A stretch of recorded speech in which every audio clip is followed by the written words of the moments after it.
Hello everyone, कैसे हैं आप सभी लोग। आज हम सब लोग पढ़ने जा रहे हैं class 4th EVS chapter 9 changing families. अगर आपको मेरी वीडियो पसंद आई है तो उसको लाइक और बेल आइकन को जरूर दबाइएगा।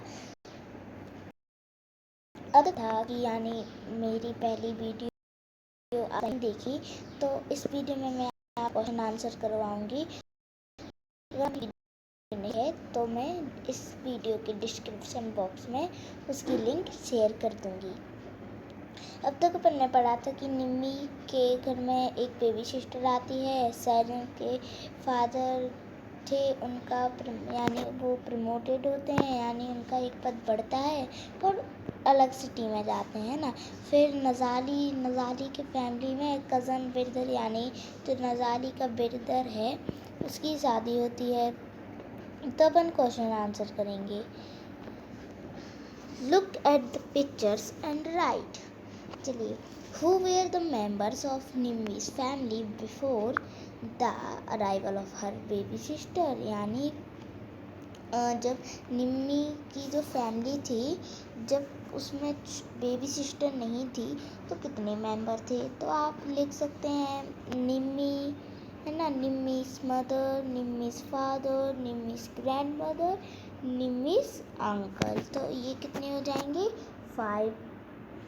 और फिर आता है how many members are there in Nimmi's family now, यानी फिर जब बेबी सिस्टर आई है ना, तो कितने हो गए? 5 में 1 ऐड कर दीजिए, इजी है। देखिए 5 है, 1 ऐड कर दीजिए 6, तो यहाँ यानी आंसर हो जाएगा 6। और फिर आता है लेट अस टॉक।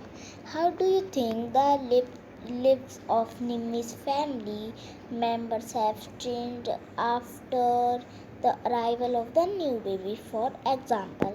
तो क्या होता है, यानी जो निम्मी's फैमिली रहती है अब वो चेंज होगी। कैसे होगी? देखिए, how well Nimbi spend her day now, यानी अब जो निम्बी है वो अपना पूरा दिन अपनी छोटी बहन के साथ बिताएगी।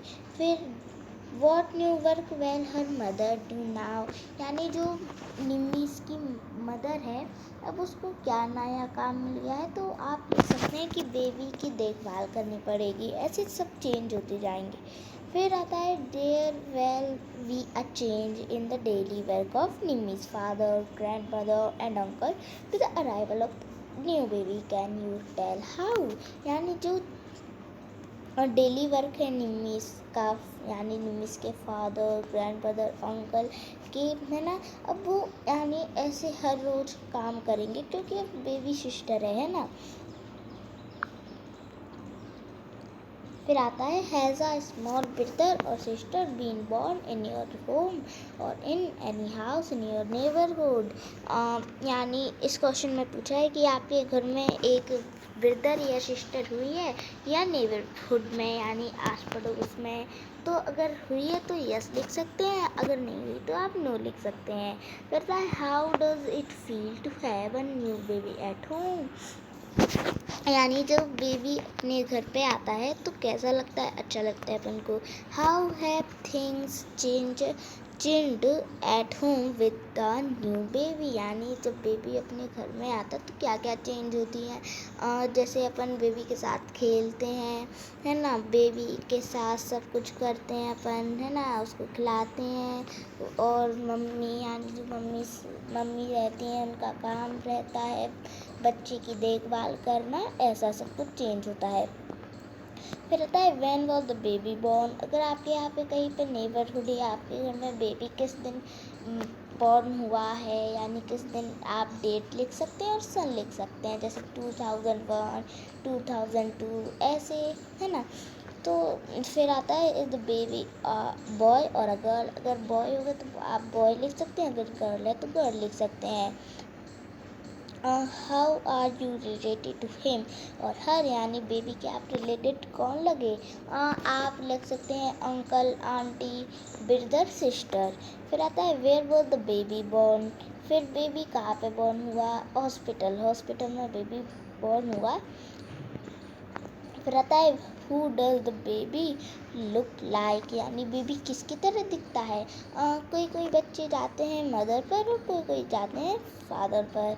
फिर आता है what is the colour of his और हर एयर, यानी जो बेबी के बाल हैं उसका कलर क्या होगा। आप ब्लैक भी लिख सकते हैं, ब्राउन भी लिख सकते हैं, पर ज़्यादा से बच्चे ब्लैक लिखते हैं तो आप ब्लैक लिख सकते हैं।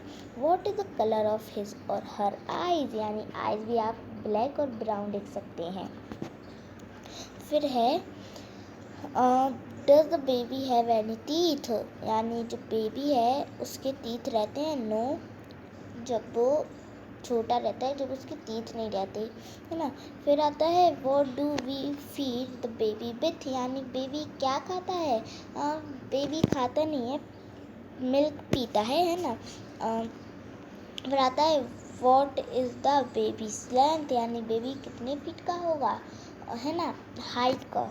तो आप लिख सकते हैं 2 फीट, है ना, 2 फीट लिख सकते हैं। The babies length 2 feet. फिर आता है how many hours a day does the baby sleep, यानी जो बेबी रहता है वो कितने घंटे सोते हैं, है ना। तो आप लिख सकते हैं 10 या 12 आवर्स, क्योंकि जो बेबीज रहते हैं बच्चे वो 10 से 12 घंटे सोते हैं। What different sound does the baby make, यानी बेबी कैसी साउंड बनाता है। वैसे वो कुछ बोल नहीं पाता तो अलग अलग साउंड बना के बोलता है ना, अपनी बात समझाने के लिए। Who does the baby stay with the most of the time, यानी बेबी को सबसे ज़्यादा टाइम स्पेंड कौन करता है। आप लिख सकते हैं मदर। मदर बेबी को सबसे ज़्यादा टाइम देती है। फिर आते हैं सैरिंग्स के बारे में।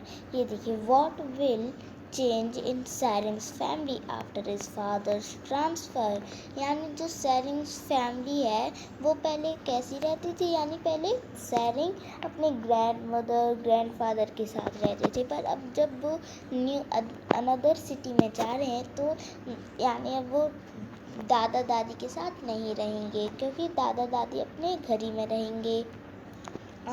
फिर आता है has anybody in your family moved to a new place because of work, यानी आपकी फैमिली कहीं पे प्लेस हुई है न्यू प्लेस पे, यानी जैसे सैरिंग्स के फादर को प्रमोटेड किया था, यानी अनदर सिटी में हेड बनाया गया था, ऐसे आपको यानी आपके फैमिली में बनाया।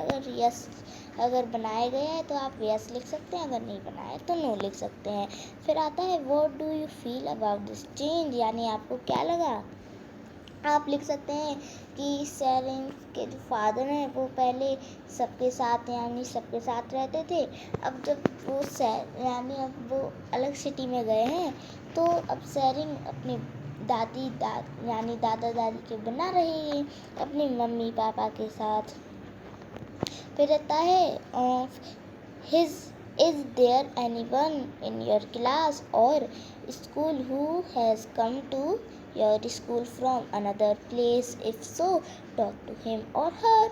तो यानी जैसे ये रहता है, यानी इस पैराग्राफ में बताया था हु फ्रॉम सैरिंग्स फैमिली के बारे में, कि जो सैरिंग्स रहता है वो अपने नए स्कूल में जाएगा और ढेर सारे दोस्त बनाएगा। ऐसे ही अगर आपके स्कूल में एक नया बच्चा आया हो कहीं और से तो आप इससे 3 सवाल पूछना। वेयर हैज़ सी और ही कम फ्रॉम, यानी तुम कहाँ से आए हो। व्हाट वॉज हिज और हर ओल्ड स्कूल लाइक, यानी तुम अपना पुराना स्कूल पसंद करते हो। फिर व्हाट डज ही और सी फाइंड डिफरेंट हियर, यानी तुम्हारे स्कूल और हमारे स्कूल में क्या डिफरेंट तुम्हें पता चला।